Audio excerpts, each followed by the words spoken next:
Ja, det där lät nästan som en raketuppskjutning. Men fullt så dramatiskt är det inte.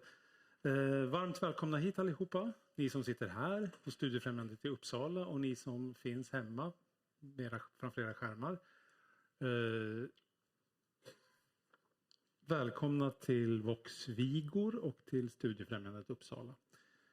Under de här närmaste timmarna, den här fredags eftermiddagen, kommer vi att få lära känna nättidningen Vox Vigor lite närmare. Det är en nättidning som har funnits några år och som produceras av personer med psykisk ohälsa i ett projekt som fortfarande pågår och som nu idag ska nylanseras med en ny webb med ett nytt utseende lite grann. Vi kommer att få se det alldeles strax. Vi kommer också ha ett panelsamtal.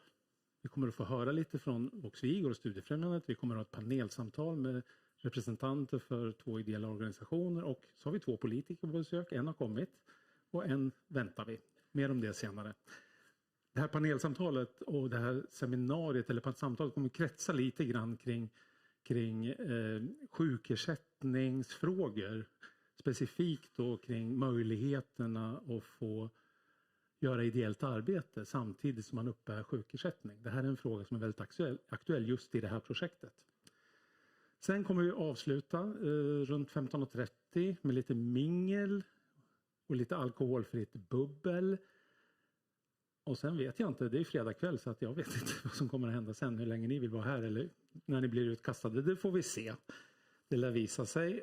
Innan vi går vidare ska jag också peka på nödutgångarna. Där ni kom in, där är ett trapphus, vägen ut. Bakom era ryggar finns ytterligare en nödutgång med ett trapphus ner. Och ni har skyltar här också med utrymningsplan.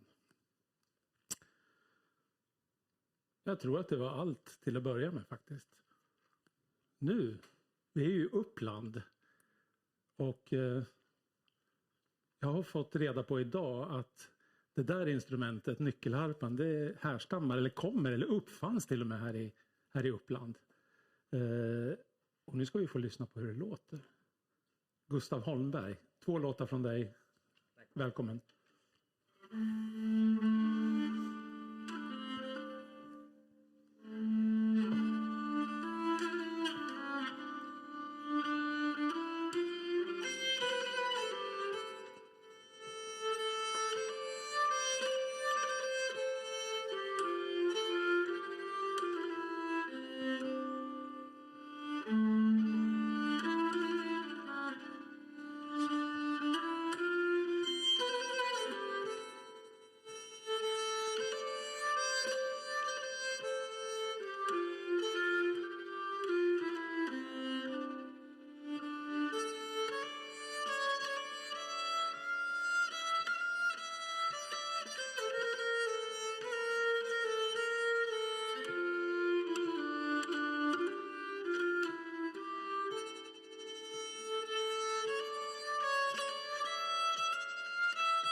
Ja, så där. Sa jag vem jag var? Eller glömde jag bort det? Glömde jag bort det? Ja, då tar jag det nu. Thomas Östlund heter jag och jag är redaktör för Studiefrämjandets tidning. Jag är frilansjournalist och det gör det ju naturligtvis extra spännande att få lyssna på hur andra gör tidning. För det är vad jag själv har sysslat med under större delen av mitt yrkesverksamma liv. Och nu ska vi först och främst få se en liten film. För det är ju en ny lansering nu av Vox Vigor och den kommer här.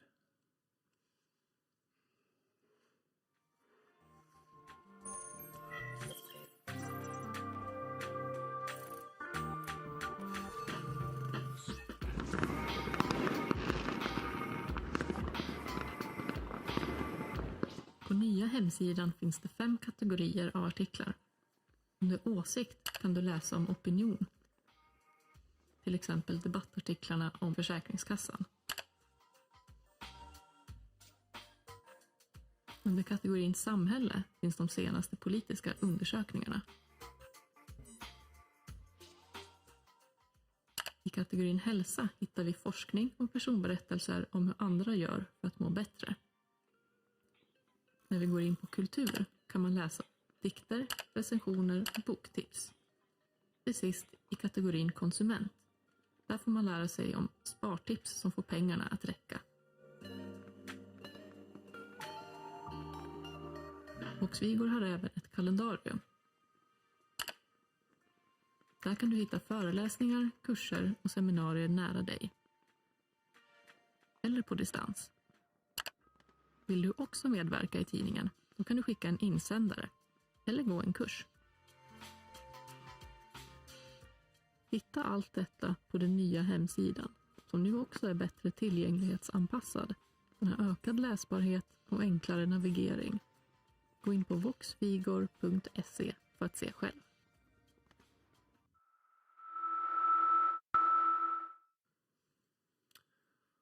Spännande.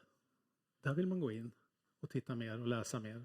Men nu ska vi få veta lite mer om själva projektet och tidningen Vox Vigor. Välkomna fram Henrik Ivansson och Monica Atterberg. Får ni ta mikrofonerna där också.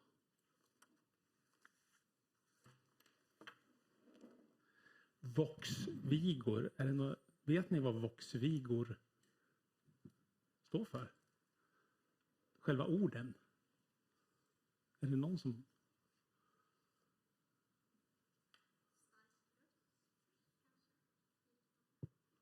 Ja, på spåret. Jag har tittat på det faktiskt.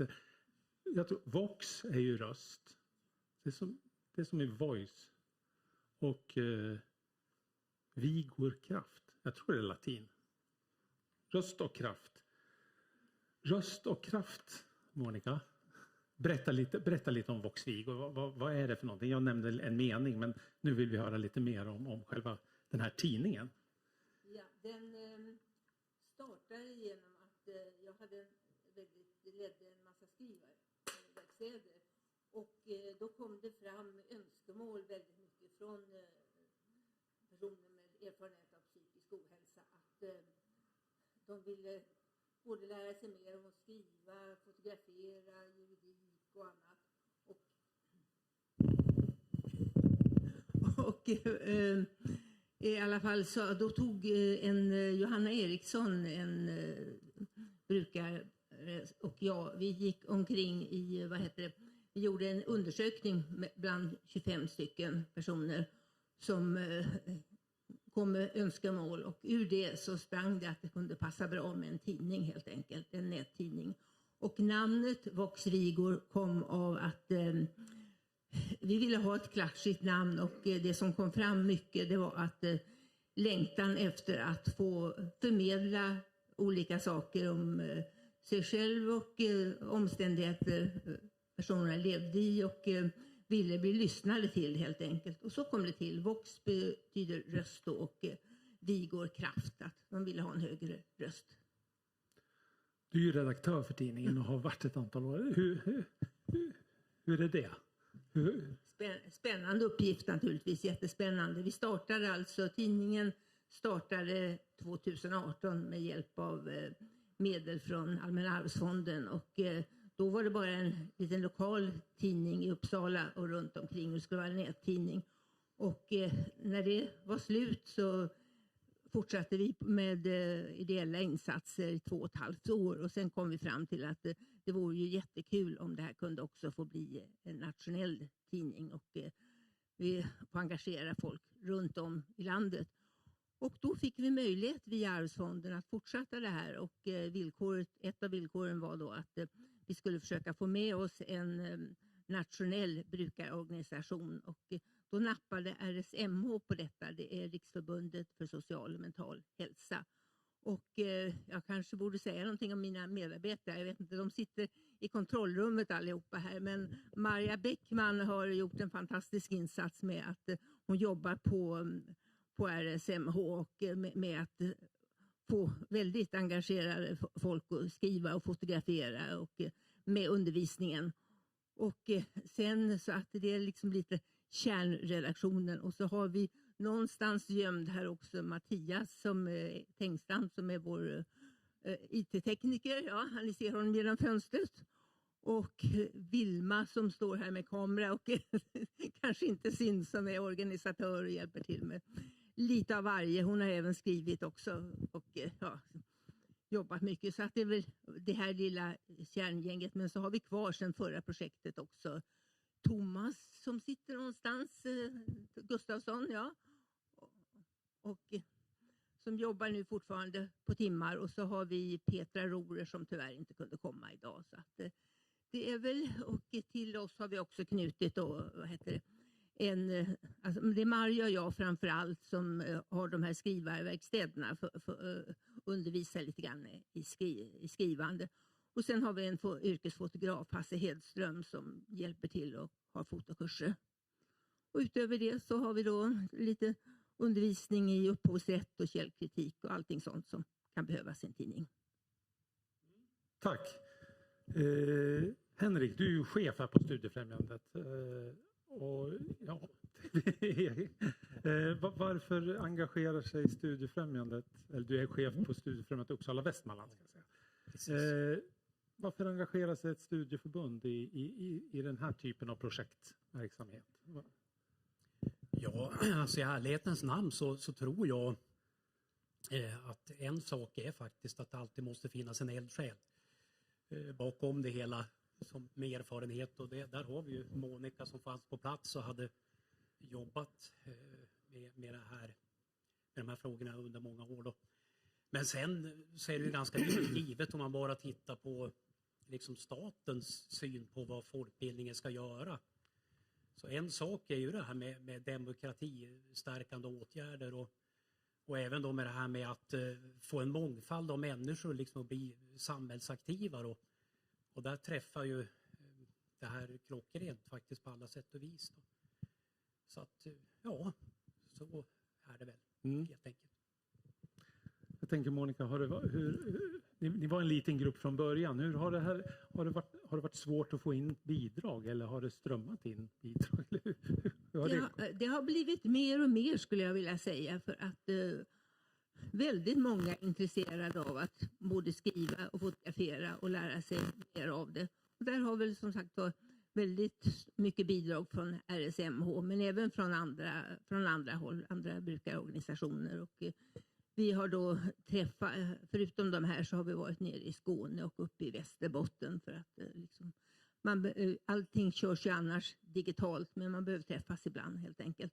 Nej, men det blir mer och mer som intresserar, desto mer vi blir spridda och kända faktiskt. Det känns kul. Och väldigt duktiga medarbetare tycker jag.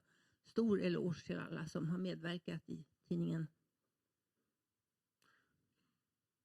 Röst är ju Vox.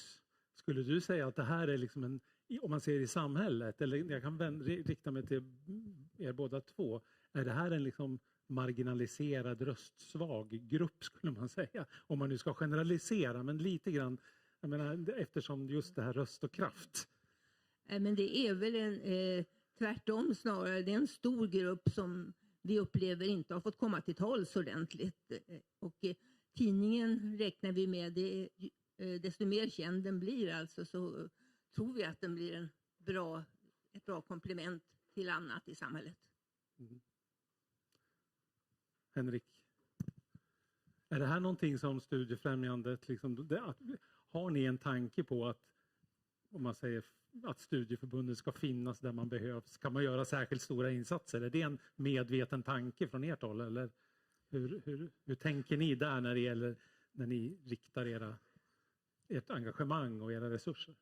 Så vi gör ju väldigt mycket insatser som är snarlika här, även inom liksom den vanliga reguljära folkbildningens ram. Men sen är det ju naturligtvis roligt och viktigt att man liksom kan få göra större insatser under längre tid och kanske mer riktat mot en grupp då. Så att det gör vi gärna, och det tänker vi fortsätta med i många sammanhang då. Sen just här i Uppsala Västmanland, nu ska jag kanske inte prata för mycket om det, men så har vi ju när det gäller Studiefrämjandet och mycket verksamhet som inte liksom finansieras bara via de traditionella vägarna, via statsbidrag, kommunbidrag och regionala bidrag, utan det är ju faktiskt över hälften utav verksamheten som är liksom uppdrag och projekt på olika sätt. Mm.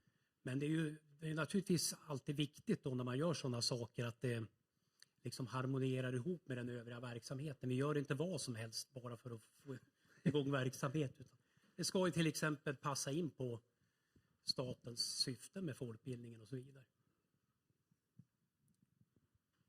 Det verkar ju ha fungerat bra eftersom vi ser att det finns en tidning och att det finns innehåll i tidningen. Men vilka har utmaningarna varit? Har det varit liksom några uppförsbackar på den här resan, eller vad har ni tampats med för någonting?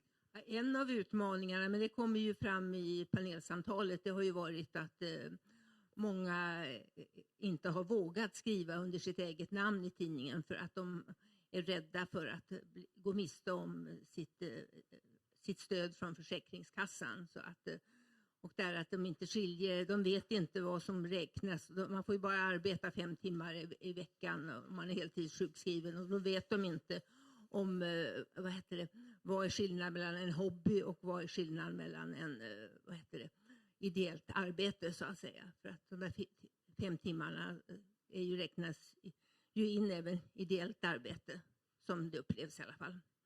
Och andra utmaningar, det är inte mer än vanliga journalistiska utmaningar. Det är ju en väldigt duktig grupp, och den är absolut inte homogen. Men det är väl det att vi ska hinna tiden, att vi ska hinna med att även ge så mycket undervisning som vi vill och gå igenom textgenomgångarna ordentligt så att folk känner att de lär sig någonting. Så att säga. Det är väl den största utmaningen, annars det har varit jättetrevligt stort sett. Mår man bättre av sånt här då? Ja, det är ju många som vittnar om att de faktiskt mår bättre av att de får det här är ett sätt att få sin röst hörd på, och de får tid att diskutera varandras texter och olika idéer i olika sammanhang. Och, så att, nej, men det känns som om många har växt och tycker att det är roligt och att de mår bättre av det här faktiskt. Har vi några frågor? Publiken, släpp in, kom in. Vad vill ni veta om Vox Vigor? Som inte jag har frågat.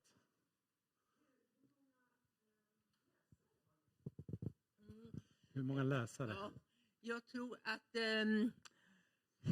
vi räknade på sista året cirka 17 000.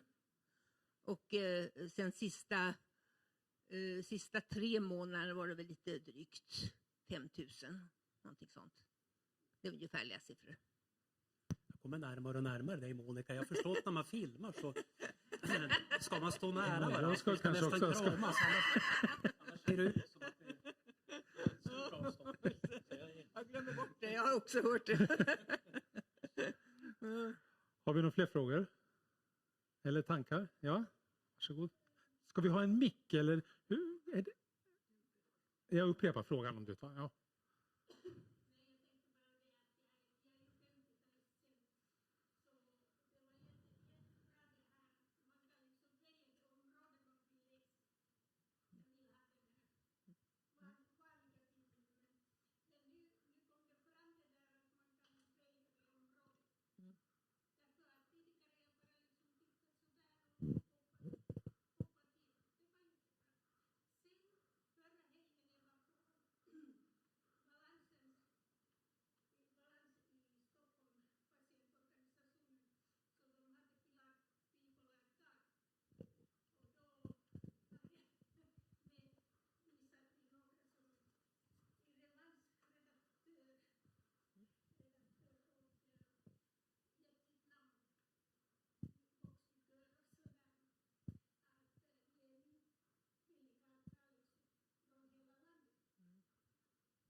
Jo, Mm. det är meningen att vi utvecklar den här tidningen till en nationell tidning. Så att, och ta gärna emot. Det har kommit några inlägg och insändare även utifrån som inte har varit med på våra kurser och sånt. Och så att det går ju absolut. Hör av sig. Fler frågor? Ja. Man ser ju ofta att journalistiken är väldigt, vad ska man säga, det svajar rätt mycket just nu i och med sociala medier och hur man konsumerar media. Hur har ni jobbat med sociala medier och hur ser ni på er framtid kontra dem? Ja, vi sprider ju information ordentligt på sociala medier, både Facebook, LinkedIn, X och Instagram. Sen, jag tror inte att det behöver vara någon större konkurrens där, därför att vi jobbar ju väldigt mycket mot den här målgruppen, och vi har också gått in för någonting som heter konstruktiv journalistik, vilket innebär att kommer det in områden som går att kanske få en förbättring till, så vill vi följa upp det här och ringa upp alla olika instanser och se om man kan få någon förbättring. Och en sån sak som hände för länge sedan nu, men det var att vi fick in insändare om psykiatrins hus i Uppsala. För det hade, det var lyhört och folk utifrån kunde titta in på patient och läkare, och det resulterade faktiskt för både svar från ansvariga och att de gjorde en mindre ombyggnation. Det är väl inte riktigt klart ännu, men de har gjort en del i alla fall. Så att där känner vi att vi har lyckats med den typen. Tack. Någon mer fråga? Då kan jag haka på till er båda. Jag frågar om utmaningar. Du är ju journalist och har jobbat som journalist, och jag tänker, är det någonting som har liksom överraskat er i det här projektet? Du har kommit in lite från sidan, Henrik, och inte direkt varit engagerad operativt i projektet, men när du ser det på lite distans, är det någonting som ni har, några aha-upplevelser eller några så här tanketrådar som har fötts hos er? Nej, möjligtvis kan man ju se att det är ju enormt mycket kunskaper bland medarbetarna överlag. Alltså mycket mer än man kanske tror. Många har ju förutfattade meningar att folk med psykisk ohälsa, det är liksom, det är en homogen grupp, och alla att de är mindre duktiga på olika saker. Men här tycker jag att det är ofta de som har specialkunskaper om sin diagnos och väldigt pålästa. Och det är ju inte bara jag som är journalist i det här. Vi har ju flera här. Thomas är journalist, Marja är journalist, och vi har även ett par av dem som skriver i tidningen som har bakgrund som journalister. Så att, och de lyfter ju på sitt sätt, men även om man inte alls har de bakgrundskunskaperna, så har man ju ändå kunskaper, väldigt mycket kunskaper om sig själv inte minst, och hur man upplever olika situationer och diagnoser. Så att det tillför på något sätt mer än vad som får plats i andra tidningar och på sociala medier, och man får olika perspektiv av saker. Tack. Henrik, har du är det någon ögonöppnare eller aha-tanke som har fötts hos dig? Egentligen kanske det här ligger mer administrativt internt då, men jag tycker under den här första delen av projektet som har hetat alltså Vox Vigor, innan det blev Vox Vigor Riks då, så tror jag att vi liksom försökte stötta kanske för mycket ifrån Studiefrämjandets sida, även när det gäller själva liksom redaktionen och de delarna då. Sen sket jag i det i omgång 2. Och det blev ju kanonbra. Kanske lite grann också att vi vågade släppa liksom ansvar helt enkelt också fullt ut verkligen. Och på det sättet så är väl det här projektet nu ett av de som kanske även i det avseendet har fungerat bland de absolut bästa hos oss faktiskt. De har varit skitduktiga. Även alltså externa personer som har varit inblandade, precis som redaktionen. Jag vet inte om det var intressant. Jo, men det är spännande. Jag tänker på tidningens innehåll. Har den, vi såg ju här opinion, kultur. Alltså är det här ett forum för där man liksom vill driva intressepolitiska frågor i första hand? Eller är det liksom, är det en bredare ansats? Och vad vill folk skriva om i första hand? Ja, man kan väl säga att mycket är ju naturligtvis att man vill tala om sin egen situation och se på hur samhället fungerar. Så att i det avseendet så är det ju att man vill driva opinion. Men sen är det ju också, många är ju intresserade av kultur till exempel och skriver dikter och annat. Och en del, men det finns spartips som kan roa någon. Och det som hör till det mest mycket populära, det är ju det här kalendariet som ni såg. Alltså, där kan ju alla i hela landet få lägga in det som rör deras verksamhet, vare sig det går på digitalt eller vad heter det, lokalt på det här stället. Och då finns det ju, då är det filtrerat så att man kan söka på bara Malmö, då slipper man få upp Västerbotten också och så där. Så det kan alla tänka på här som har att den möjligheten finns. Och sen tar vi också gärna emot, vi tar ju emot även från personer som inte alls har med, som är så kallade brukare eller har den erfarenheten. Det kan ju komma in andra perspektiv från helt utomstående personer. Och det har vi haft inte så mycket ännu, men lite grann i alla fall. Ungdomsförbundet på 2 politiska partier kom in med en insändare som liksom vi är ju partipolitiskt obunden så att säga, men vi är ju inte intressepolitiskt obunden på något sätt, utan men religiöst obunden och partipolitiskt obundna ska tidningar vara. Jag tänker, har ni fått några reaktioner från, nu samarbetar ni med brukarorganisationer, men har ni, jag tänker från hälso- och sjukvården, från psykiatrin eller från kanske kommuner, har de uppmärksammat det här initiativet och den här tidningen på något sätt? Lite grann, men där har vi väl lite kvar att jobba med att få den så kallade sekundära målgruppen med på båten. Lite reaktioner har vi fått, men som sagt det kan bli bättre. Flera frågor? Ja, där har vi en till. Men nu ska vi ta mikrofon. Annars så hörs det inte. Ja, det hörs inte ut i landet. Ni hör säkert, men...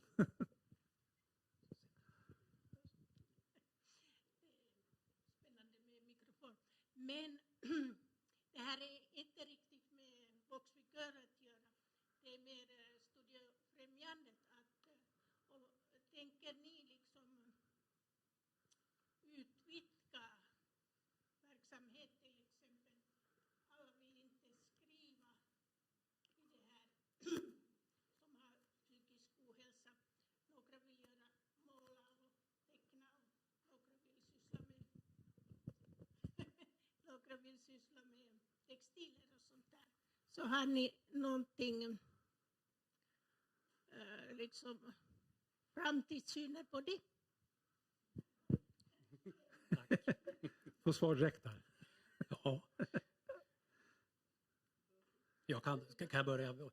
Nej, men det försöker vi ju med. Absolut. Hela tiden. Också att det då ryms kanske inte i liksom enskilda projekt utan mer i våran ordinarie verksamhet. Men det jobbar vi på. Både när det gäller personer med funktionsnedsättning och psykisk ohälsa. Då. Sen är det ju alltid, det är ju hemskt att säga, men också en ekonomisk fråga. Tyvärr, nu blir jag tråkig, men det måste nämnas. Tyvärr då. Men vi jobbar på det och vi har många tankar kring andra projekt också. Absolut är det så. Men jag törs inte gå in på det nu, för då håller vi på 2 timmar till med bara det. Men bra fråga. Ja, då ska väl jag också svara att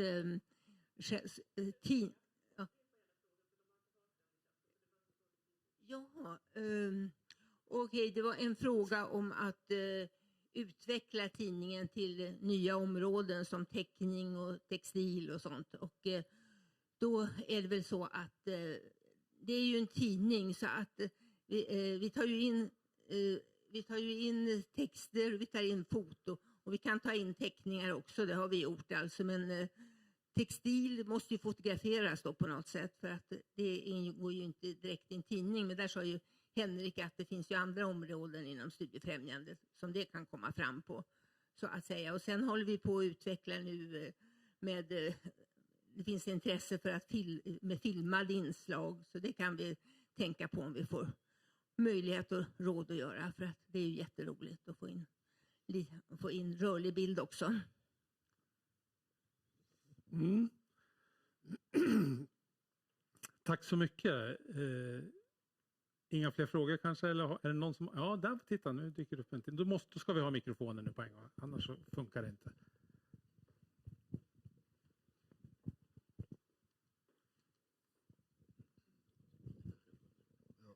Hörs det nu?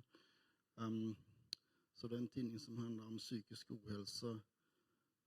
Men bara det liksom... Jag får en känsla av att det saknas något verkligt engagemang om samhälle och sånt där då, som konsekvens. Och jag undrar till exempel om klimat och miljö och sånt. Det är ju, vi formas av den miljö vi växer upp i. Det måste väl ha betydelse för psykisk hälsa också. Så jag tycker om det skulle öppnas nya områden att publicera, så kanske vore det då snarare än bara enklare hantverk. Så jag skulle bli glad om jag ser att det kommer något åt det hållet med miljö. Vi lever faktiskt i en tid som är ganska avgörande för all framtid. Alltså. Och är det liksom tabu att prata om sånt, så växer man ju aldrig till insikt, och då blir det inte liksom bra resultat. Då blir det man snubblar på något som det är konstigt. Mm. Bredare. Ja, okej.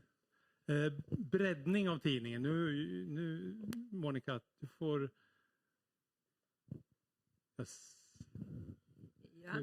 Ja, frågan gällde alltså att bredda tidningen, framförallt kanske kring miljöfrågor, klimatfrågor, att ha ett forum för att bevaka eller skriva om mer allmänna frågor kring. Ja, det hör samman med psykisk ohälsa. Ja. Nej, men vi har väl haft några miljöartiklar faktiskt, men det är klart att det kan bli väldigt mycket. Men det beror ju också på att de som skriver för tidningen ska vara intresserade av det, och det kan ju vara någon helt utanför vår grupp, det kan som skriver insändare eller debattartiklar eller någonting annat. Så absolut, det tar vi ju till oss och tycker det skulle vara jättebra. Alltså, men det vill till att det ska komma personer som tycker att det är intressant och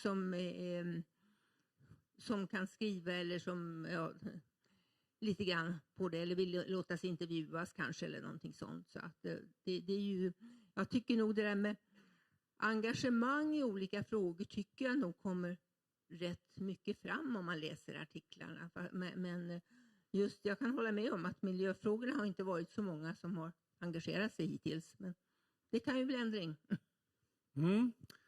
Tack så mycket, och tack Henrik och Monica.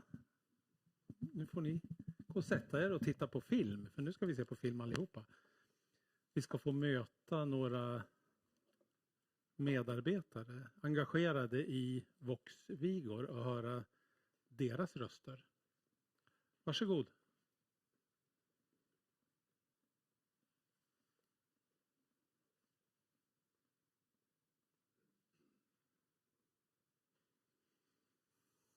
Mitt liv med Vox Vigor.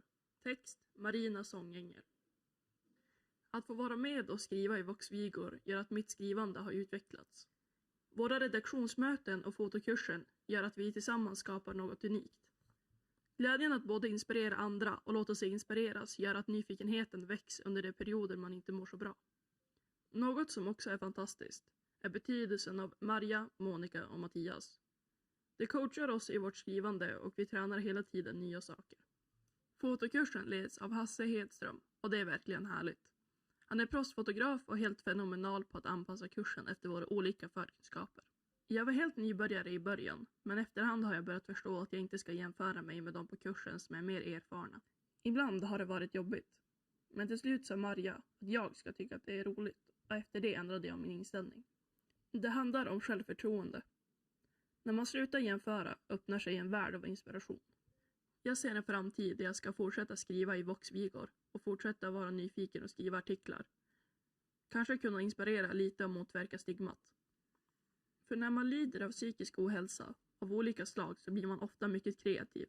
Och detta trycks ofta ned på grund av det starka stigma som finns för att man är annorlunda.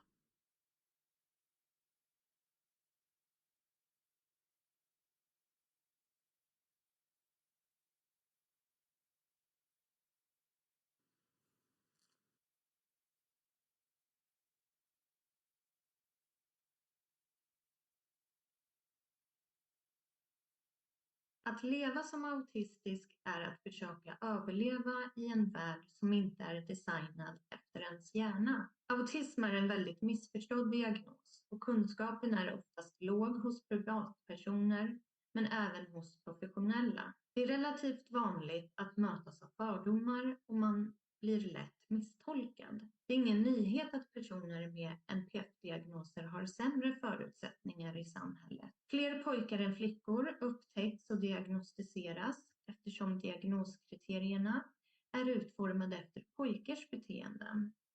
Det gör att flickor går obemärkta förbi och riskerar ett liv i utanförskap. Jag fick min diagnos först när jag var 30. Jag har så länge jag kan minnas haft denna ständiga känsla av att inte höra till. Även fast jag har varit välkommen så har jag aldrig känt mig som det. Det är som att jag bara stått utanför och tittat in, observerat. Aldrig upplevt någon riktig tillhörighet, inte ens till min egen familj.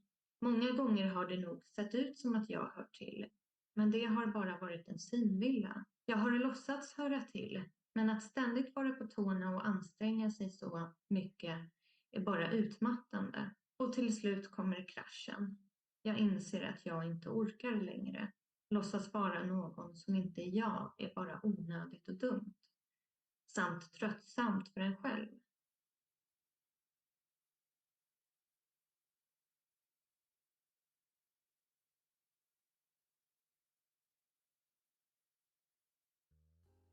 Ofta när statistik jämförs mellan olika länder tenderar Sverige att framstå som ett land av ensamvargar.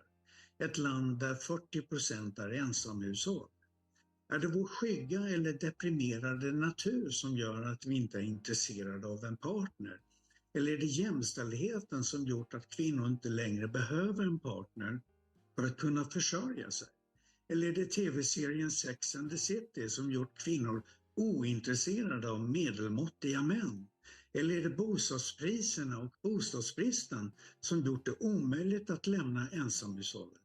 Eller är det stadslivet med nästan oändliga möjligheter till nya relationer som omöjliggör långvariga relationer? Eller har skönhetsidealen gjort att vi inte längre attraheras av verkliga personer i vår omgivning? Eller har vår kultur blivit så individualistisk att personer varken har intresse eller tid att engagera sig i en partner? Är det här rimliga frågeställningar eller finns det mer naturliga orsaker till ensamhushållens utbredning?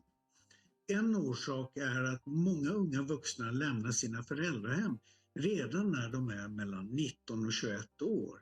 En annan orsak är att många flyttar ihop med en partner och gifter sig senare i livet än tidigare generationer. En tredje orsak är att när skilsmässor blir vanligare tillbringar fler en tid som singel i väntan på att starta en ny relation.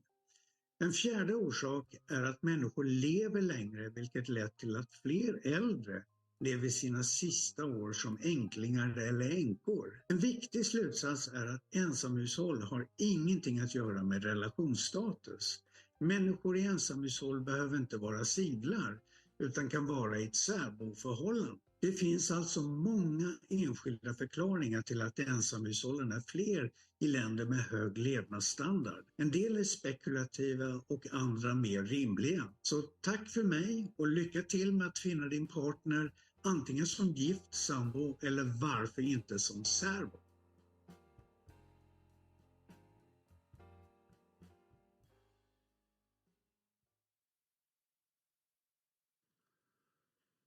det var de filmerna. Spännande.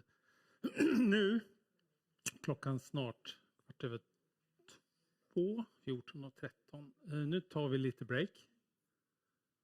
Så ses här igen 14:30. Så det blir 15 minuter eller 16 minuters paus. Får ni förse er där. Och så får ni startmingla lite grann här. Till den här Vox Vigor eftermiddagen på Studiefrämjandet i Uppsala. Nu kanske vi har lite nya tittare, tänker jag. Och jag säger välkommen till er också. Några som speciellt kanske vill titta på det här panelsamtalet som vi ska ha nu. Och nu har vi fått 4 ansikten och kroppar. Välkomna säger jag till Mona Granqvist från Halland. Kanske mest långväga gästen. Du är aktiv i Ångestförbundet och du har varit intressepolitiskt aktiv i många år. Hemmahörande i Halmstad, va? Ja. Och sen har vi Patrik Malmqvist, kommer här från Uppsala. Och du är aktiv i något som heter Hjärnkoll, som inte jag hade koll på i alla fall innan jag googlade det. Och du är Hjärnkollsambassadör. Om jag har förstått det, du får utveckla kanske senare, men om jag har förstått det rätt så handlar det om lite grann om att bryta stigman och fördomar kring psykisk ohälsa och ja, gå ut öppet med det helt enkelt och berätta om det. Välkommen du också. Sen har vi Julia Kronlid, direkt från talarstolen i riksdagen för en timme sedan ungefär, hit till Uppsala. Du är ju andre vice talman, representerar Sverigedemokraterna i riksdagen från Värnamo, tror jag. Vetlanda var jag har googlat men jag glömde bort det. Du är från Småland i alla fall. Ja, och har varit i riksdagen sedan 2014. 10, ja titta, det är bara fel hela tiden. Varmt välkommen i alla fall. Sen har vi Mats Berglund som representerar Miljöpartiet i riksdagen. 2 riksdagsledamöter har vi här. Och från Stockholm. Men lite boende i Hallstavik också, så det är lite Uppland där också. Ja, det är det kanske i Stockholm också. Nej, du var Hornstull, så att då är det Sörmland. Ni har ju dessutom det gemensamt att ni har ju varit med och suttit i referensgruppen för den här tegelstensutredningen som väl är på 1326 sidor har jag räknat ut, som kom hösten 2021 och som behandlar det, inte hela, men delar av den behandlar det som liksom är liksom huvudfrågan för det här panelsamtalet, nämligen sjukersättning och ideellt arbete. Så det är det vi ska lite grann grotta ner oss i och få höra lite olika aspekter och lite olika perspektiv från den frågan som var uppe här och i den utredningen. Och det här är också en fråga, ska jag säga, som har varit uppe i Vox Vigor i nättidningen, där alla partier har fått svara på hur man ställer sig till den här frågan. Och vi återkommer lite grann till den. Men psykisk ohälsa, psykisk hälsa, det är ju någonting som vi hör på radion. Jag hörde senast i förrgår att 10% av Sveriges befolkning äter antidepressiva läkemedel. Och då tänkte jag, innan vi kommer in på de här mer specifika frågorna, så skulle jag bara vilja ta en kort liten runda här. Alltså reflektera lite över er egen, eller er antingen personliga eller politiska ingång till frågan om hur vi egentligen mår i Sverige idag. Alltså, vilka utmaningar eller vad rör sig i era tankar när man närmar sig frågan om människors mående? Ska vi börja med dig? Mona. Då hörs jag här, va? Vad jag tror och har känt efter i alla mina år som själv drabbad av ångest, panikångest och OCD och tvång och tvångstankar, och själv har fått en vuxendiagnos av autism, högfungerande autism. Samhället idag, tror jag, det har blivit lite förändrat i och med att samverkan med brukarorganisationer har blivit en lag att vi ska ha samverkan mellan politiker och tjänstepersoner inom framförallt psykiatri och socialpsykiatri. Och, ja. Men samtidigt är nog de smala linjerna mellan profession, så här ska det vara och det ska vara så och det ska vara så. Alltså, de är ganska skotttäta. Man kan inte sticka ut lite som jag då känt efter att man behöver ibland lite längre tid på mig och lite varierat sådär. Kanske stresstålig på visst sätt och inte på ett annat sätt. Och det sätter käppar i hjulet i dagens samhälle, tycker jag i alla fall att det gör.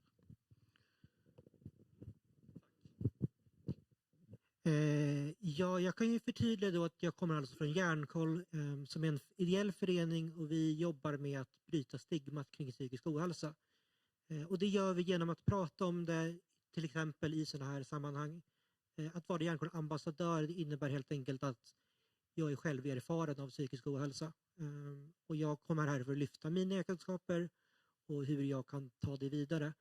Och det är väl det jag kommer försöka göra idag också, att använda mina erfarenheter för att förstå varför har vi hamnat där vi ligger politiskt.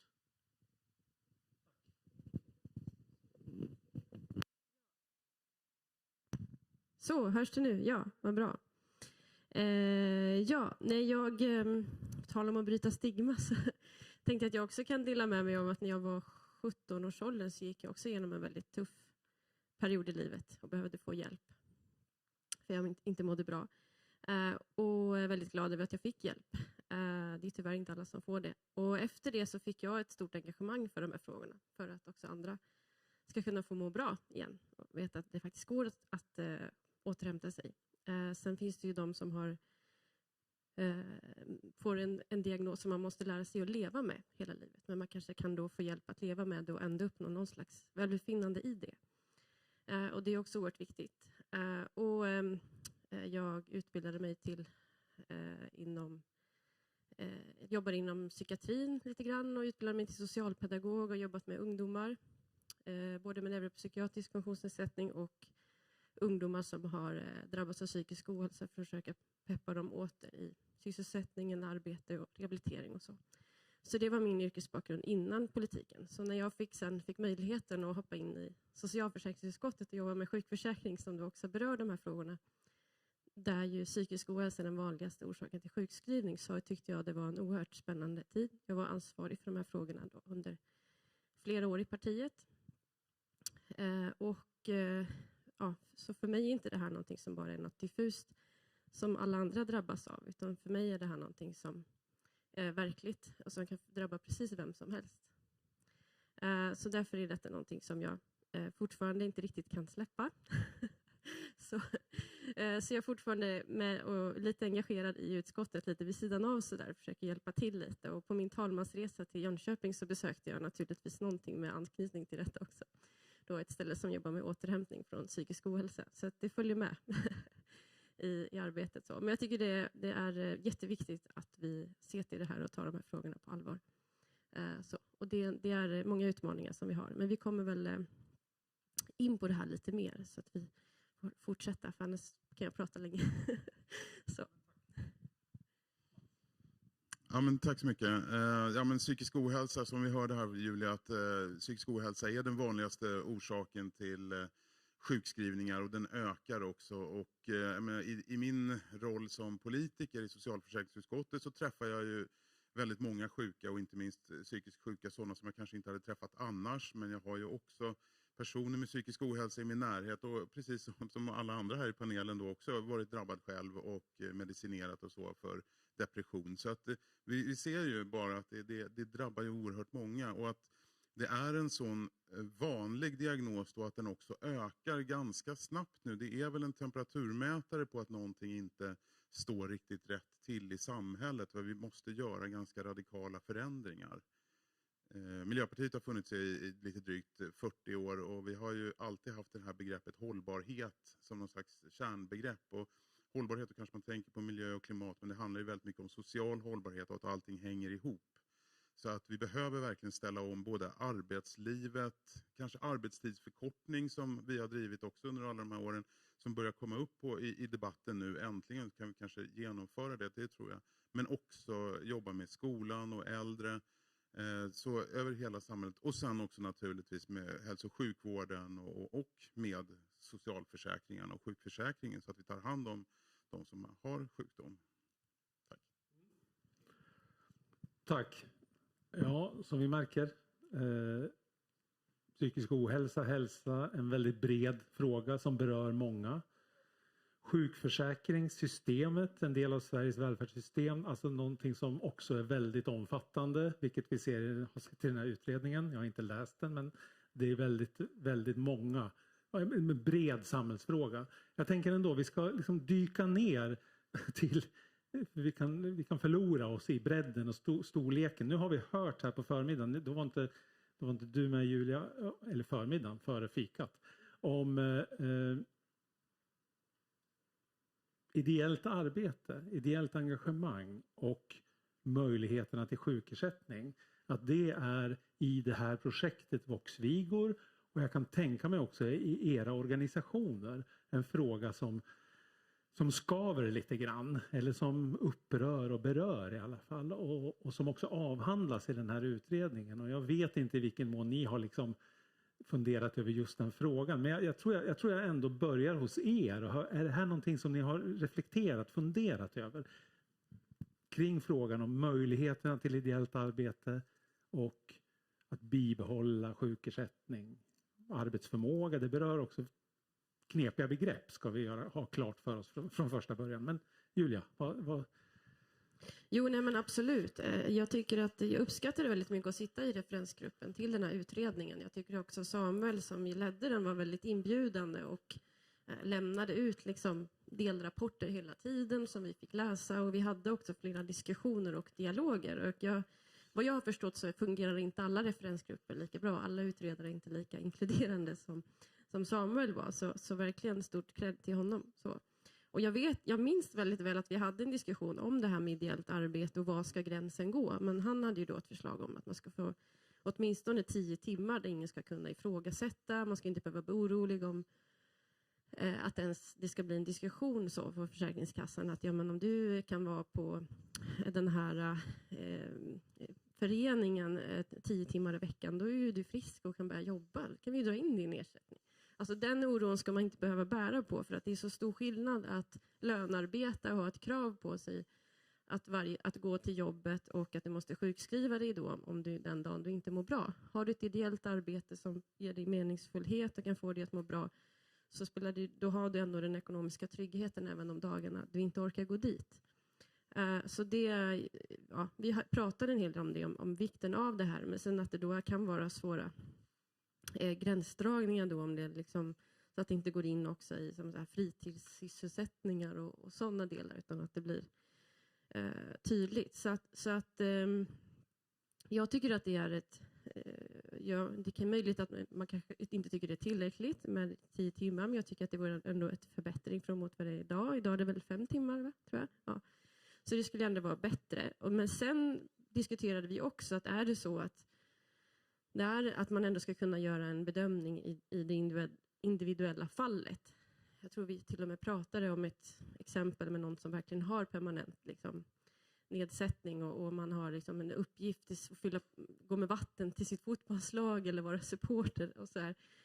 Så det är ju väldigt stor skillnad att göra det. Om det skulle vara lite mer än 10 timmar i veckan, så kanske det ändå inte är kvalificerande för att man då ska få vara helt fullt tillgänglig på arbetsmarknaden. Så att man ändå ska kunna, alltså i det fall när det verkligen är så att man redan gjort en bedömning att den här möjligheten för den här personen att faktiskt ta ett lönearbete det kommer vara alldeles för svårt. Att man då kanske kan göra ändå ett undantag så att man ändå kan få gå till den här klubben eller föreningen, alltså även om det skulle överskrida 10 timmar i veckan. Så att jag tycker det är viktigt där att man kan se till det också. Men sen kan det ju vara så att det här ideella arbetet gör att man återfår, och man kanske får behandling under tiden och börjar må bättre och känner att men jag skulle faktiskt fixa att gå till jobbet, kanske en deltidstjänst eller någonting. Och då är ju det toppen. Då har ju det också lett till att man faktiskt sen kan återgå i arbete. Men det måste ju inte heller vara det som var målet. Jag tycker också att det kan räcka att det är bra för att man själv ska må bra. Alldeles oavsett. Så. Men det kan ju också leda till det. Så det är viktigt att man då inte sätter upp de här barriärerna. Ja, men tänk om jag går dit och så kanske jag förlorar. Så blir Försäkringskassan arg på mig. Och så väljer man istället att stanna hemma. Det tycker jag är oerhört tragiskt och jättedumt. Och sådana regelverk borde vi verkligen se över och göra någonting åt. För så ska det inte vara.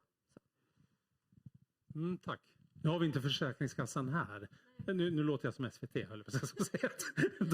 Men det kan vi skita i, men att inte de är här. Men det är, jag tror ni alla kan vittna kanske om erfarenheter från Försäkringskassan som vi kan återkomma till. Men Mats, du får köra på med. Ja, men precis. Erfarenheter från Försäkringskassan är ju någonting som vi politiker hör om dagligen egentligen. Det är svårt att jobba med Försäkringskassan. Men jag kan hålla med verkligen Julia i den här.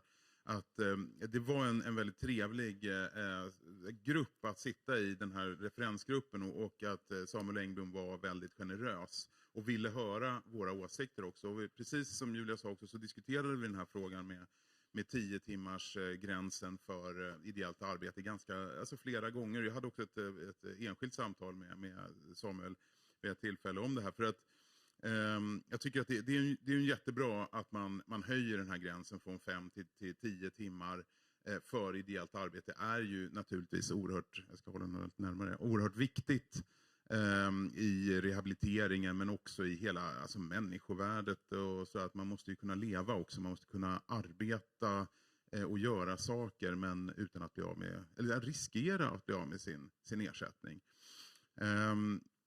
Det som vi diskuterade var ganska mycket, både gränsdragningar och så här också, men varför den här 10 timmars gränsen, och ska det ses som ett tak? Om man jobbar 11 timmar blir man av med sin sjukersättning då? Och det är väl verkligen ett medskick från utredaren, och det var väl det vi diskuterade, att det ska inte ses som ett tak. Utan det ska vara verkligen så här att de första 10 timmarna, då ska Försäkringskassan inte överhuvudtaget bry sig. Och sen så kan Försäkringskassan börja inkludera det här ideella arbetet. Utöver om det blir väldigt mycket, så kan man börja inkludera det i bedömningen. Skulle den här personen klara av ett avlönat arbete? Och det kan ju också vara en del för övrigt i rehabiliteringen, att man går över till ett mer ansvarstagande, kanske mer tider som man ska passa och allt sånt där. Men det får ju avgöras i varje enskilt fall. Men jag blir också, när jag har läst remissvaren också, framförallt de remissvaren som kommer från sektorn, alltså funktionshinderrörelsen och de delarna, där är man ganska misstänksam mot just den här 10 timmars gränsen. Man skulle vilja ha mer, och kanske till och med varför ska man inte kunna få arbeta hur mycket som helst ideellt och sådär. Och varför man la det på exakt, eller varför Samuel la det på exakt 10 timmar vet jag inte riktigt, men det är i alla fall en höjning. Men det viktiga här är att man ska inte se det som ett tak, utan utan att det ska vara liksom en frizon där man själv bestämmer över sin tid och sin arbetstid, och att det är viktigt i både rehabiliteringen och i livet. Så det är väl ett medskick här. Och, ja. Men nu, det är inte så nu? Nej. Varför? Nej, vi har ju inte implementerat, alltså så här, vi har inte, det här är bara en utredning, och vi har ju inte lagstiftat om den, tyvärr då. Jag är väldigt glad att ni har tagit upp, att Vox-Vigor har tagit upp den här utredningen till diskussionen här, därför att den kom ju sent under förra mandatperioden. Vi gjorde ju en hel del förändringar och förbättringar av sjukförsäkringen, men framförallt på sjukpenningen då, men vi hann liksom inte med att implementera den här utredningen. Så att det är väl det vi vill göra, så att det är bra att den fortsätter att diskuteras, så att det inte glöms bort. Julia? Ja, nej, men precis. Vi försöker ju på olika sätt. Vi sitter ju i samarbete med regeringen, men sen säger en del att vi bestämmer allt. Och det vore jättekul om vi fick göra det, men gärna för mig. Men här då så hade vi gärna velat genomföra i princip alla förslag i den här den här utredningen från Samuel. Men vi lägger motioner fortfarande, vi tar upp det här i debatt och vi kommer ju fortsätta liksom, att trycka på för de här reformerna. Men jag kan inte liksom, lova någonting, men jag tycker att det här är någonting som borde kunna samla alla politiska partier egentligen, för att det här är så viktigt för välbefinnandet och för återhämtning och för att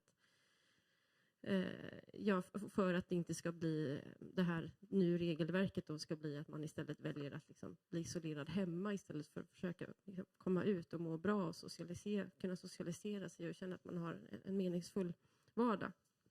Så att vi jobbar vidare på det helt enkelt och hoppas att det här skulle kunna bli verklighet, för det kanske inte är perfekt förslag som Mats säger i allas ögon, men det är i alla fall inte sämre utan ett steg i rätt riktning. Så. Tack. Era erfarenheter kring den här frågan, det är ju delvis annat perspektiv ska jag säga, för att nu har ni också vittnat om att psykisk ohälsa är någonting som är liksom vanligt förekommande. Men du har ju jobbat, eller ni jobbar båda ideellt, och vad betyder det och vad har ni stött på har ni stött på några svårigheter i relation då till Försäkringskassan? Jag har väl inte direkt personligen drabbats så på samma sätt. Mer än att jag inte kan sjukskriva mig, för då har jag inte råd att leva. Men en annan sak. Det finns ju en del som inte ens vågar ha sina namn med på en hemsida till exempel. Att sitta med i en styrelse för att de har drabbats av det här att Försäkringskassan har lagt sig i. Du har sett för glad ut på Facebook. Så kan man inte göra när man mår dåligt. Du kan inte le liksom så, eller se glad ut. Själv så har jag inte stått här om inte Ångestförbundet hade funnits. Det har berikat mitt liv. Alltså, jag känner ju att det har stärkt mig fruktansvärt mycket. Att träffa likasinnade. Nu skojar jag ibland när jag pratar så här. Alltså, träffa andra som är lika knäppa som jag. Betyder väldigt mycket. Och sen när man väl kommer över den gränsen att man skulle kunna ställa sig och prata bland folk som jag gör nu. Då växer ju ett annat engagemang, att jag vill ju kunna förändra. Jag vill kunna lämna mina synpunkter, föreningens synpunkter inför beslutsfattare, psykiatrin, tala om att så här gör ni fel, det här skulle kunna bli bättre. Och det är det som sporrar en. Och arbeta ideellt arbete, intressepolitiskt, det kan jag ju också själv bestämma när jag ska göra. Vill jag sätta mig och skriva ett protokoll, som jag ofta får göra om man råkar tala om att man har skrivit några protokoll innan, så blir man ju sekreterare. Pups, så där säger det bara så. Men du kan ju så. Då kan jag bestämma. Jag kan titta på tv samtidigt som jag skriver ett protokoll.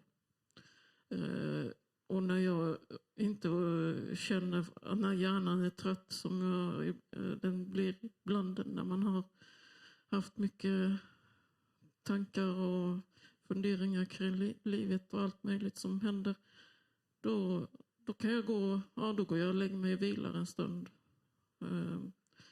Men ändå så står det ju att jag har gjort det här protokollet, och det kan stå på en hemsida att Mona är sekreterare. Men alltså, då får jag ju den möjligheten, och det stärker mig att fortsätta leva. För ibland så har det känts som att där finns plats i Nissan. Nu bor jag i Halmstad och Nissan flyttar igenom där och då har sådana tankar kommit fram att ja, men när man väl då känner att nu får vi något genomslag i den här kampen man känner, då växer man ju som människa och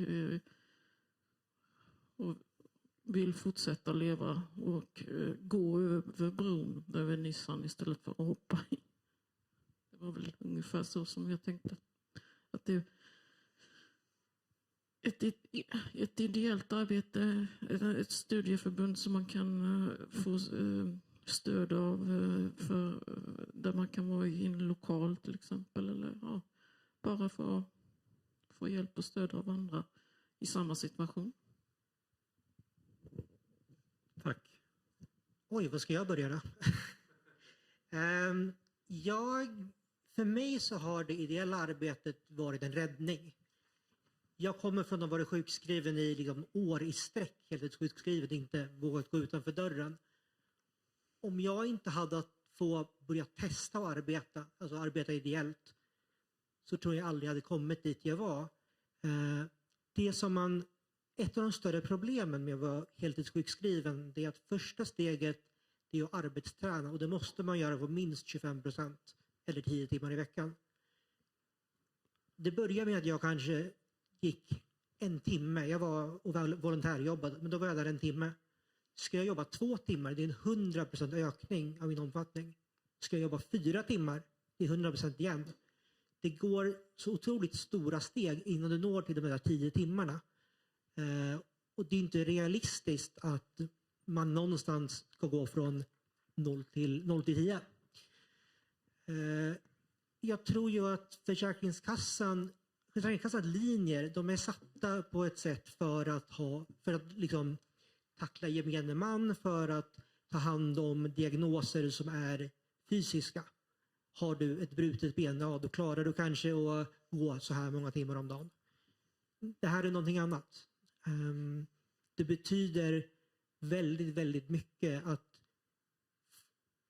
att få kunna stå här och berätta om saker som jag har varit otroligt rädd för. Jag tror ju att Försäkringskassan vill aldrig någon illa. Alltså, även om du är handläggare som upplever som otrevligt, det är inte deras syfte är inte att vara taskiga.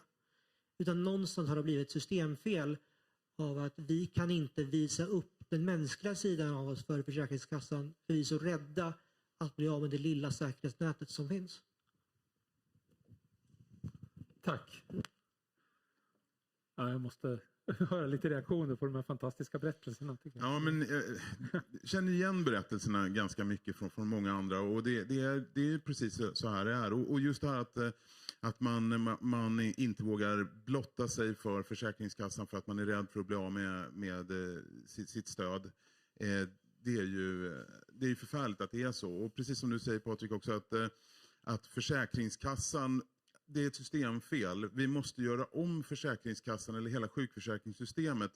Vi har ett jättegammalt förslag att som vi kallar för arbetslivstrygghet, där vi slår ihop sjukförsäkring med arbetslöshetsförsäkring så att ingen faller emellan.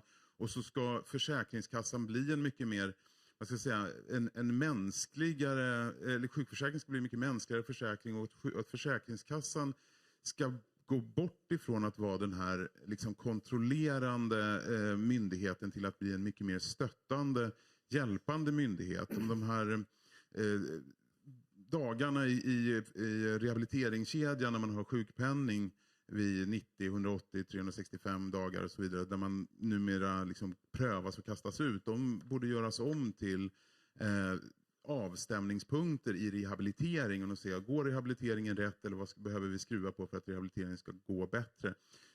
Så en helt annan typ av myndighet skulle vi vilja se.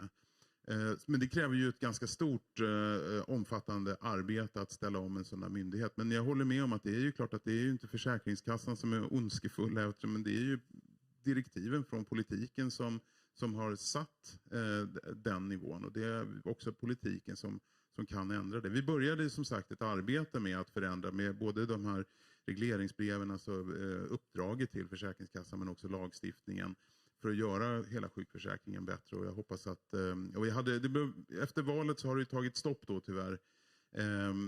Men vår förhoppning är ju att kunna fortsätta den här förbättringen av sjukförsäkringen och också ta hand om den här utredningen som vi har pratat om, som handlar om sjukersättning, aktivitetsersättning, men också, och det tycker jag också är viktiga delar, rehabilitering och förebyggande, preventionsersättning som han föreslår då, utredaren, som kan gå också till arbetslivsinriktade, alltså att man kan kunna plugga eller ställa om i arbetet innan man blir sjuk. Det tror jag också är jätteviktigt. Så det är jättemånga bra förslag här som jag verkligen skulle vilja att man omarbetar till lagförslag och faktiskt får igenom så att de börjar verka. Patrik? Jag måste bara fylla i också att vilket otroligt misslyckande det måste vara att vi bygger ett system som gör att människor ska komma tillbaka till arbete och vi ser konstant att det här sitter i käppar i hjulet för en. Det är en extra svårighet att göra med Försäkringskassan. Det är inte en hjälp. Det måste vi komma ifrån. Men nu känner jag, nu måste jag bli lite Försäkringskassan. Men det finns väl ett skäl till att de här reglerna finns. Finns det inte också en rädsla, för det här är ju liksom våra skattepengar.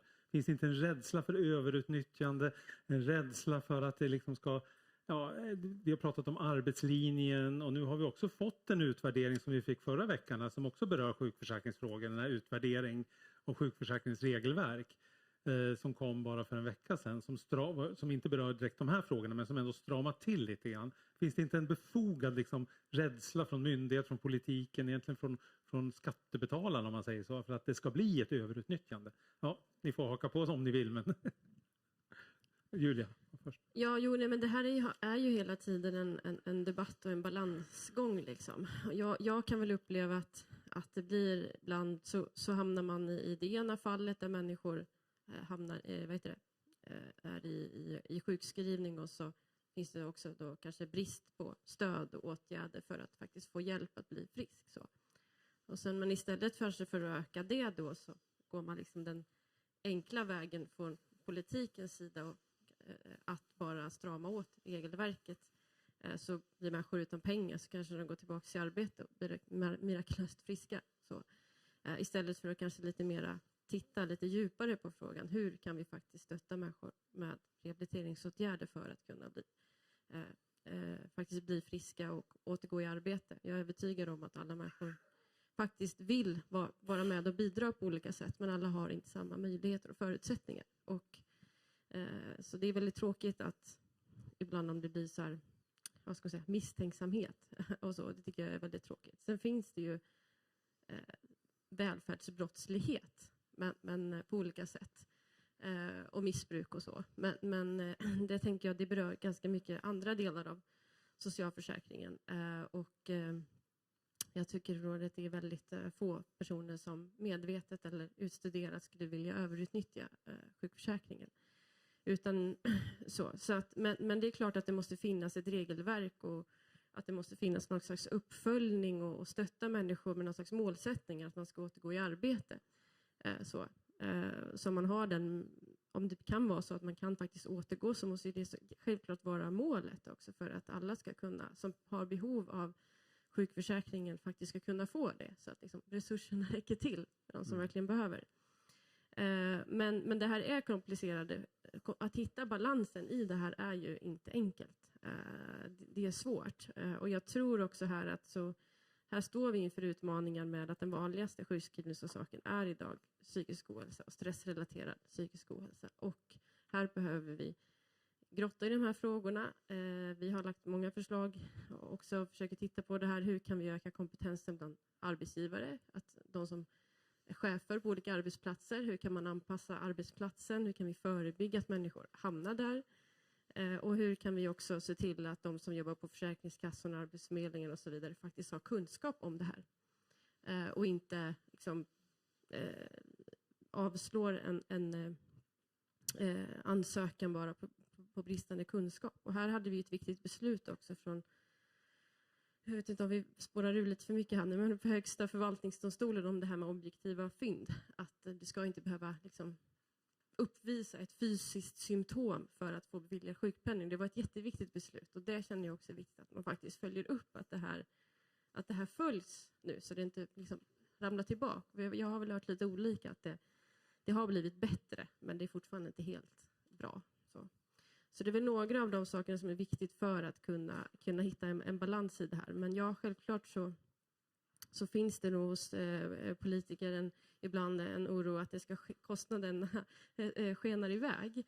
Men jag tycker att den oron ska inte ta över. Utan då tycker jag att då ska man istället se på hur kan vi faktiskt hitta effektiva, bra stödåtgärder och rehabilitering som faktiskt stöttar och hjälper människor.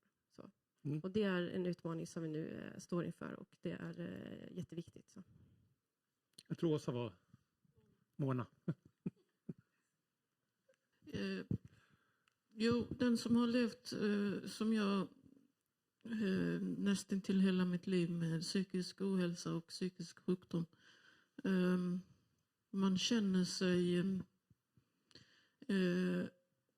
missanpassad.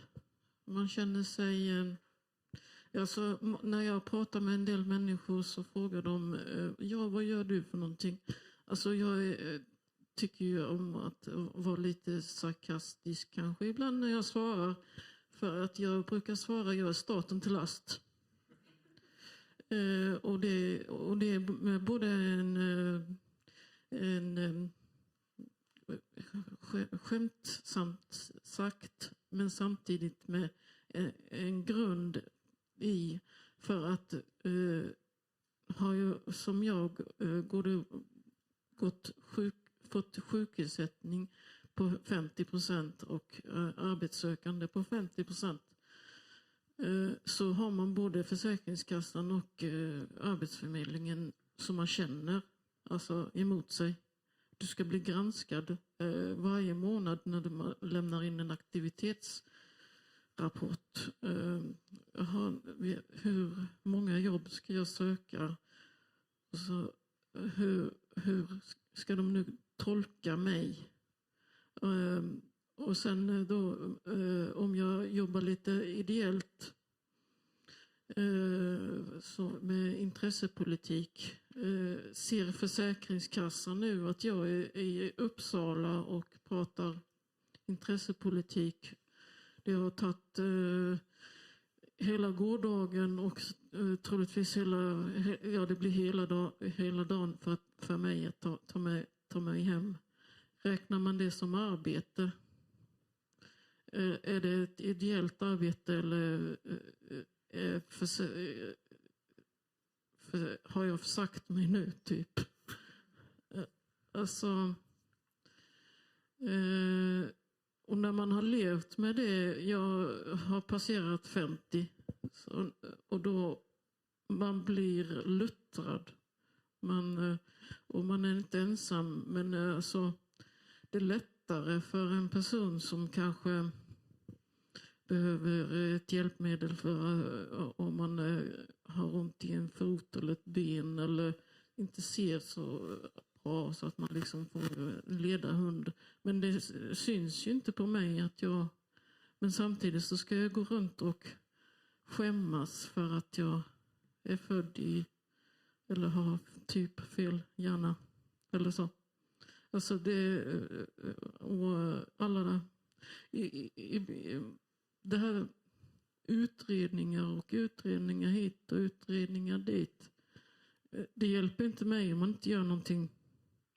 Och innan jag får något stöd, vad händer då? Vi ska släppa in er också för att ställa några frågor. Men Mats, du hade räckt upp handen så du får ta en.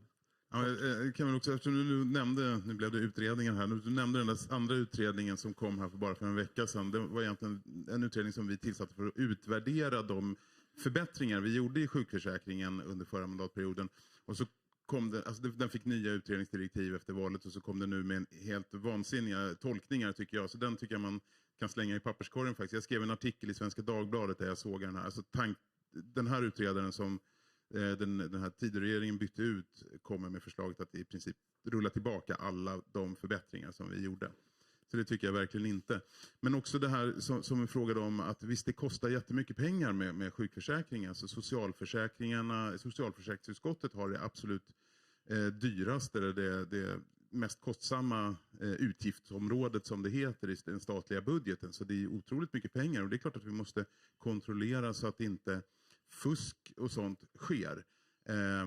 Fusk och bidragsbrott och sånt, det sker alltid där det finns pengar. Men det viktiga är, tycker jag, att vi inte ska konstruera system och skyddssystem utifrån att minska fusket. Det viktiga måste ju vara att konstruera system som gör det de ska, alltså hjälpa de människorna som behöver stöd. Det är så man måste konstruera, och sen så får man liksom kontrollera så att inte pengar rinner ut. Det får man ju också göra, men det ska inte vara det som är i centrum. Och det har blivit alldeles för mycket, tycker jag. Tack. Ja, kort och så släpper vi in publiken sen. Ja, jag tänkte bara säga, det har ju florerat ganska mycket i media om den här utredningen, så jag vill bara vara tydlig med att säga att det finns inget förslag från regeringen. Det finns ingen proposition, inget förslag, och ingenting är färdigt. Och så det här är en utredning, och det har vi också gått ut med pressmeddelanden, vi kommer ju granska den med väldigt kritiska ögon, därför att vi var ju med och jag var väldigt pådrivande, jag vet Mats, om att få igenom alla de här reformerna som vi tyckte var bra och nödvändiga. Men nu är vi stadiet att det finns en utredning, och vi har faktiskt också fått vara med och påverka lite om remissinstanserna. Det är viktigt att det blir bred palett, att också olika förbund och sådär som har erfarenhet får vara med och titta på det här, säga sitt. Så där är vi nu. Så ingenting är klart, och jag tycker det är så här, det kommer ofta utredningar, och en del så hörs ingenting om, och en del utredningar speglas i medierna som att det är färdigt, och det är tråkigt för det skapar ju så otroligt mycket liksom, oro hos människor. Jag vill bara säga det, att ingenting är klart. Men och sen fanns det massa mer här man vill säga. Men tiden går ju alldeles för fort när man har roligt. Men jag tänkte bara, och det finns också lyckade exempel på återhämtning av psykisk ohälsa. Jag pratade med en person som går till något som heter Handkraft i Malmö. Och där man satsar på sysselsättning för personer med psykisk ohälsa som varit oerhört betydelsefullt för honom. Så att, och också besökte jag ett sånt som heter Recovery College i Jönköping, där man jobbar sida vid sida, någon med erfarenhet och någon från vården, som skapar tillsammans ett kursprogram där vem som helst kan få komma, och så kan man få då delta i det här, och det är ingen remiss och ingen kostnad och så här. Den här typen av lite nytänkande och initiativ för att faktiskt stötta och hjälpa människor, det tänker jag att det här är någonting som vi måste följa upp, och någonting som vi kanske kan sprida över landet, där det finns lokala initiativ som verkligen hjälper människor. Så. Tack. Nu, hand upp. Där har vi en hand. Du får nog, ja, hörs det eller? Okej. Jo, det finns ju flera åsikter att Försäkringskassan i sitt regelverk redan idag har möjlighet att gå över antal timmar och så vidare. Men i praktiken så är det ju ändå så, verkar det som, att det gör de inte, utan för att vi har ju många inom Vox Vigor här som skribenter och fotografer som inte vågar skriva ut sina namn under artiklar för de är rädda för att bli av med sin sjukersättning. Alltså väldigt rädsla för det här. Och då undrar jag lite grann, det är kanske en omöjlig fråga att svara på, men hur ser ni på tidsramarna kring det här? För ni är ju överens om att det behövs mycket förändringar och att Försäkringskassan måste vara mer mänsklig. Så det ordet använder ni inte, men i alla fall. Hur ser ni på våra politiker på förändringarna? Tiden? När kan man se någon ändring? Ja, jag börjar så bollar jag över till dig. Nej, men jag tror jag använder faktiskt också mänsklig. Jag tycker att det är viktigt att vi har en mänsklighet i systemet. Nej, men jag tror ju så här att det är ju viktigt att få igenom den här förslagen i den här utredningen, och Julia tycker ju på samma sätt båda då om det. Jag tror inte att det händer under den här mandatperioden, därför att de tre partierna som sitter i regering vill verkligen åt det andra hållet.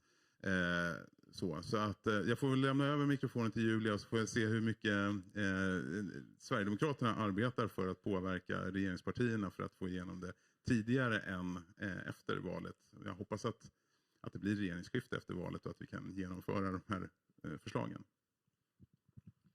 Ja, nej men precis. Alltså, jag skulle inte säga att vi alla regeringspartier vill åt samma håll, utan vi vill nå åt ganska olika håll. Och det är kanske också därför som det låser sig lite ibland.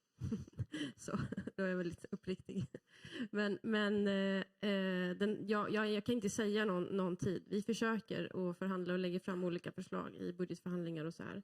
Men det är också många, precis, det är inte bara man ska komma överens i här, utan det är också hela budgeten och så vidare. Så det är inte helt enkelt. Men vi försöker på olika sätt, och vi försöker också genom att skriva motioner och trycka på. Och det är få teman där jag som faktiskt ibland tycker man det är lite jobbigt med när oppositionen är väldigt aktiv, men här så tycker jag inte att det är så jobbigt. Jag tycker det är ganska bra faktiskt. men det ligger på lite så att det blir lite debatt och lite liv så också kring de här frågorna och så.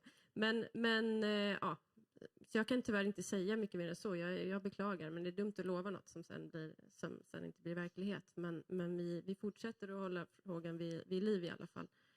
Men det som är mest aktuellt just nu är ju att hantera den här utredningen här. Så, ja. Flera frågor, gärna korta. För tiden går fort här, så att kort och koncist. Jag tänker att psykisk sjukdom kan ju gå över, men många psykiska sjukdomar går ju i perioder och finns med under hela livet. Så det här att återgå i arbete fungerar mer eller mindre bra för många, vilket är en realitet. Och då tänker jag, vad anser ni i brukarföreningarna skulle vara till hjälp vid bedömning kring vad man kan göra som är ideellt och vad som då skulle gå över till arbetsförmåga utifrån att sjukdomen kanske kommer och går? Den här är lite kort. Vi får ställa tid. Jag tänker så här att det här vi har pratat om, just den här mänskliga aspekten och kunna vara liksom utifrån människor istället för utifrån timmar. Och jag tror en sån sak, det är att börja med preventiva syften, liksom att du kan sjukskriva i preventivt syfte. För du vet att jobbar den här personen 100% då kommer den gå in i väggen. Eller vet att ångesten gör att den här människan inte kan fortsätta i full fart hela tiden. Så den typen av mänskliga anpassningar är nog sättet som vi kan få folk att klara sig i arbetslivet ändå.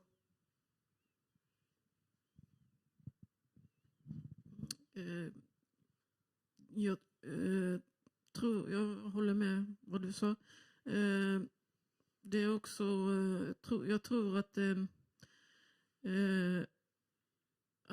det finns ju, alltså att man skulle kunna ha en vilande arbetsförmåga. Alltså om man tillåts att under en viss period att kunna gå tillbaka till sitt arbete kanske 25% eller 50% och kunna arbeta en period och sen gå tillbaka till 100% sjukersättning.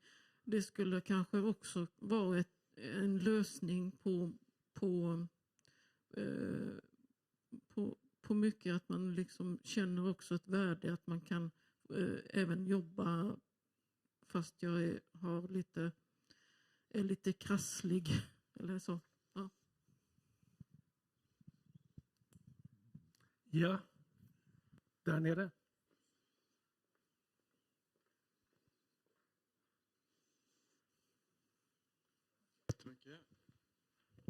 Det är väl två delar i frågan egentligen. Den första är angående skillnaden mellan, som man kan se, vad ska man säga, den ordinarie arbetsmarknaden och löntagararbeten och så som civilsamhället kanske ser ut. Ni tog exempel förut med någon som engagerade sig i någon idrottsklubb och hämtade vatten. Liksom. Den typen av arbete finns ju inte på ordinarie arbetsmarknad.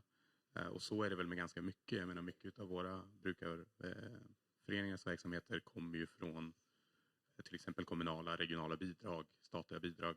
Det är ju för att den typen av arbete finns ju inte på arbetsmarknaden i övrigt. Och då är min tanke lite kring hur ser ni på de skillnaderna? Både från brukarrörelsen och från politisk sida. Och sen så den andra delen av frågan är angående i då sen bedömningsstadiet. Ni lyfte förslaget om de här 10 timmarna och att där ska det inte ifrågasättas, och sen kommer över det, då ska det vara individuella utvärderingar. Där hör vi väl ofta från brukarrörelsen att egentligen ska ju i princip allt ska ju göras en individuell bedömning, men vi ser ju fortfarande att det kommer standardiserade styrdokument och riktlinjer som säger att här är den här kvantifieringen, här är den här kvantifieringen, och så bockar man av det. Liksom. Finns det risk för att det blir så här också? Ja. På den första frågan så tycker jag också att man borde inom Försäkringskassan också kunna se till, är det här jämförbart med ett arbete på arbetsmarknaden? Eller är det här mer en, ska man säga, en sysselsättning, som att man har en fritidssysselsättning, eller man går till den lokala liksom, konstföreningen för att liksom, ha en sysselsättning. Alltså någonting som ger ett välbefinnande, eller är det här faktiskt någonting som kan mäta sig med ett riktigt arbete på arbetsmarknaden? Jag önskar att det måste kunna finnas en sån bedömning, och det här var ju också någonting som vi satt och diskuterade i den här utredningen, att tanken är ju inte då att det ska vara för människor som kanske, man går till Arbetsförmedlingen och så säger de det är helt omöjligt för dig att komma ut på arbetsmarknaden, det finns inget jobb för dig, att de människorna då ska sen bli av med ersättning för att man hjälper sin lokala idrottsklubb och med fixa fika. Så. Det blir någonstans inte rimligt, och det var nog inte riktigt utredarens tanke heller. Så. Men sen så är det svårt, jag jobbar inte på Försäkringskassan. Tack och lov. eller så kanske det skulle... Men jag vet, vi hade en sån diskussion, för att rätta mig om jag har fel, men att det är någonstans önskescenariet är ju att sådana typer av sysselsättning inte ska bidra till avslag. Men det är ju min ambition. Så kan jag inte ge några löften, men jag önskar att vi kan försöka med styrning och sånt, att det kan bli förtydligas på något sätt. Så. Sen var det en fråga till. Ja, kanske gjorde det. Ja. Jag kan bara hålla precis med faktiskt här. Och att det inte blir så där att när man jobbar den 11:e timmen så blir man av med sin sjukersättning, utan att vi får hålla i det här, precis det som var intentionen från utredaren, att det ska, alltså det ska inte vara så att man hämtar vatten och så ska Försäkringskassan tro säga att det här du klarar av vilket arbete som helst på arbetsmarknaden. Det är verkligen inte så. Så det är någonting man får, om det här nu blir lag, vilket jag hoppas att man håller i och faktiskt utreder så att det också blir så som det var avsett. Kanske ett lite cyniskt svar på det är väl att jag tror absolut att inför man en 10 timmars gräns, då kommer det vara en 10 timmars gräns som praxis. Men samtidigt som det inte alls är vad vi vill, så vill vi inte heller 5 timmar. Så att ta liksom den lilla vinsten av att 10 timmar är mer än 5 kan vara värt det. Ja, alltså tiden rinner iväg. Det här är så jätteintressant. Vi skulle kunna fortsätta, men vi har satt en stopptid och vi ska titta på några små filmer innan. Är det någon som har någon liten kort fråga, så tar vi den nu. Annars så säger vi tack till er. Varmt tack för att ni kom hit och för att svara på frågor. Och jag tror att vi... Hade vi en östvästboll? Ja, vi har lite gåvor här. Henrik får. Mycket säger vi från Studiefrämjandet och Vox Vigor. Och vi har en liten present till er för att visa vår uppskattning.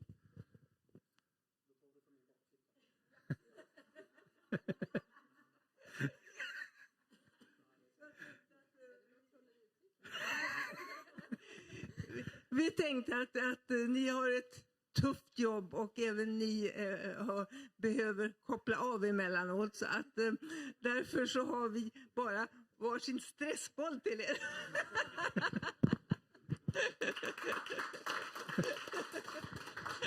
Jag kanske ska ha den i kammaren när det blir lite jobbiga debatter, så kan jag liksom sitta där och vara lite frustrerad.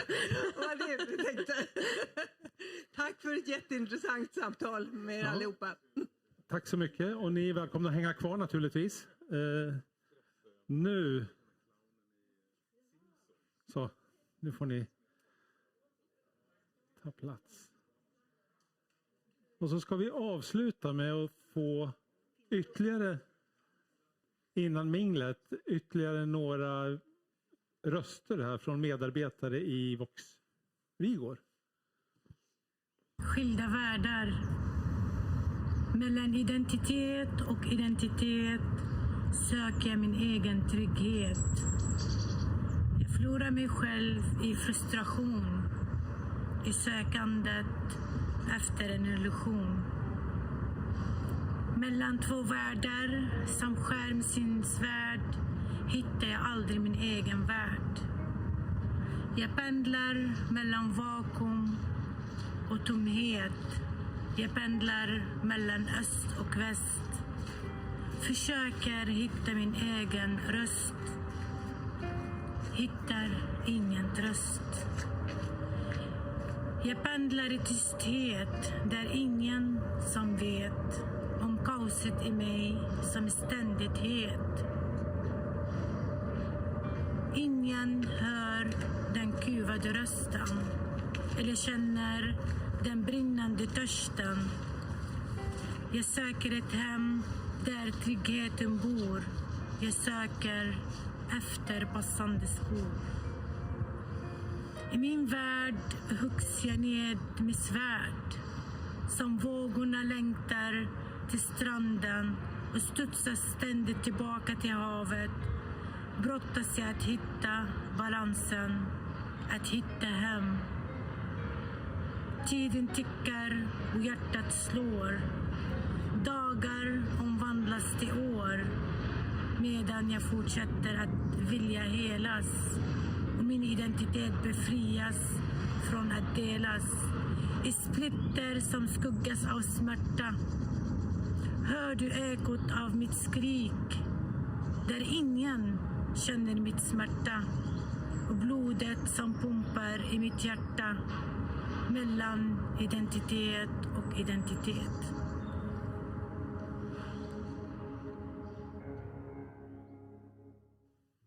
Mat och kalorier. Så mycket skriverier i dessa sociala medier. Tankar om att äta rätt. Rädd för att bli allt för mätt. Finns det ens ett rätt sätt i denna extrema kroppshets? Att matas med sjuka ideal som i själva verket är en värsta rival när någon kommenterar ditt val av mat. Kroppshets i landet flödet där självförtroende och självkänsla får sig en ordentligt hörn. Men vad säger dessa bilder?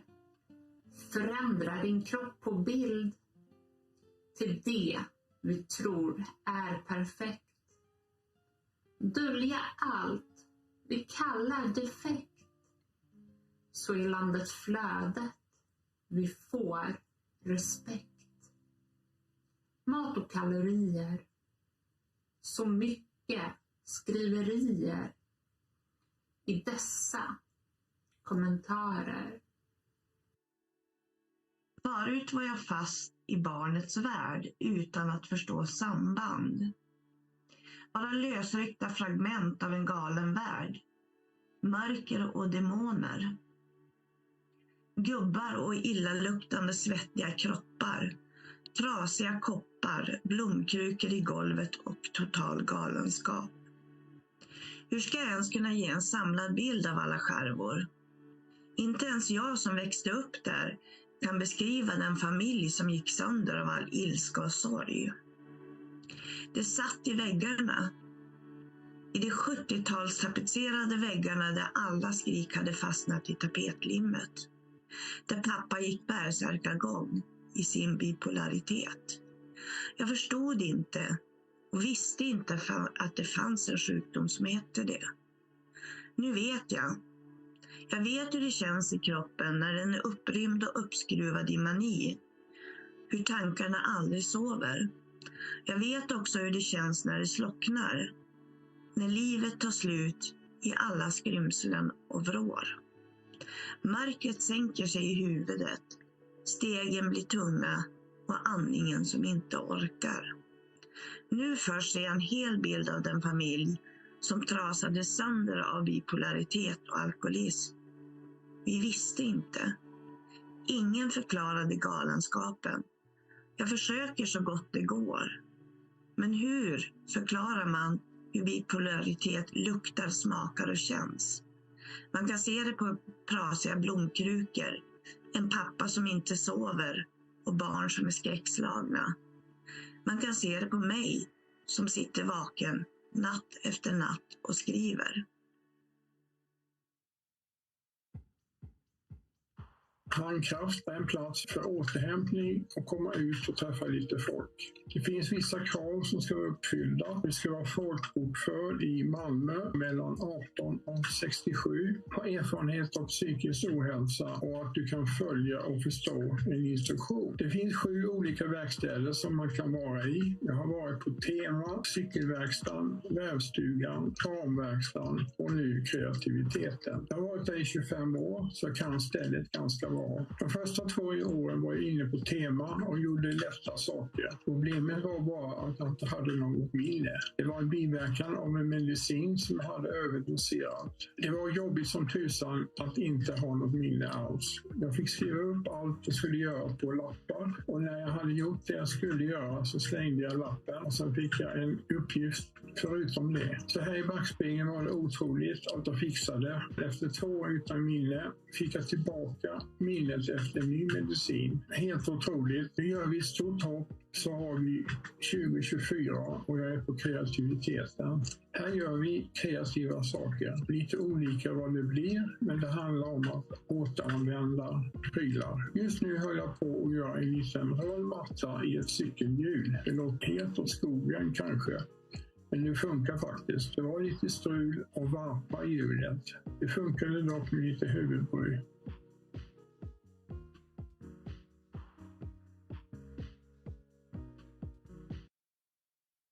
Okej hörni, vi närmar oss slutet eller början på minglet. Jag vill påminna er att ni som kom lite sent att ni ska fylla i GDPR-lappar eftersom ni har blivit filmade.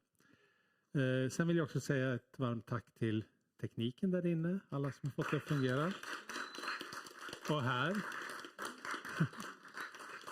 Och så ett tack till alla ni som inte är här i lokalen men som har följt oss via skärm från norr till söder förhoppningsvis. Ja, stort tack allihopa och ta för er här på bordet, godsakerna.